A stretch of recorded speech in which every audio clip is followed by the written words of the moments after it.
A-t-on souvent reproché à Betty Boop d'être plus féminine que féministe?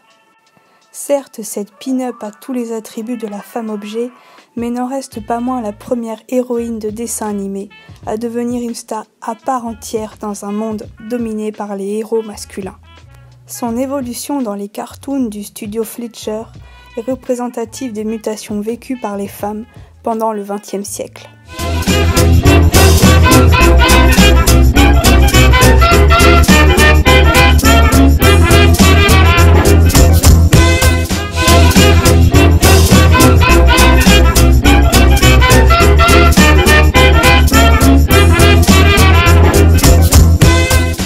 Betty commence par faire de brèves apparitions dans les dessins animés dont le chien Bimbo est la vedette.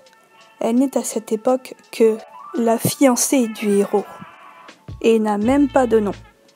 Puis son personnage s'impose peu à peu, doté d'une personnalité et d'un charisme bien à lui. À tel point que la série dans laquelle elle a fait son apparition, les Tall Cartoons, se voit débaptisée pour devenir la Betty Boop Collection. À une époque où des stars comme Mae West et Marlène Dietrich imposent à Hollywood des modèles d'héroïnes émancipées, Betty Boop contribue donc, elle aussi, à une nouvelle image de la femme.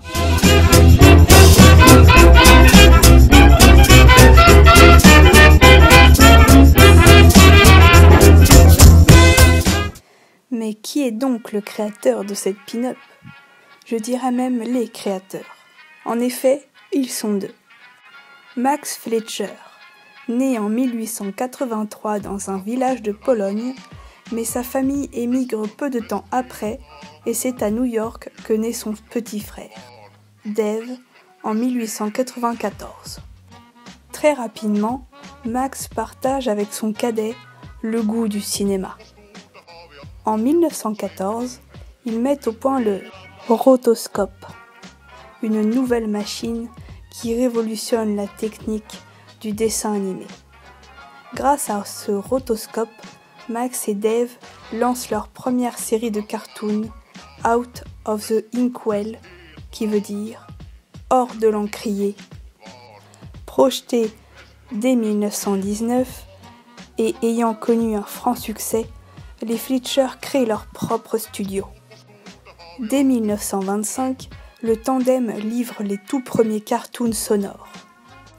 Une avancée que l'on attribue souvent à tort au Steamboat Willie de Walt Disney, qui ne sera réalisé que 3 ans plus tard. Le studio Fleischer connaît son apogée lors des années 30.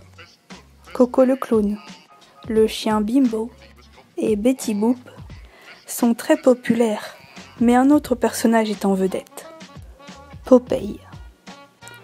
Popeye fut le seul capable de concurrencer Mickey. Le seul rival des Fleischer, c'est bien sûr Walt Disney.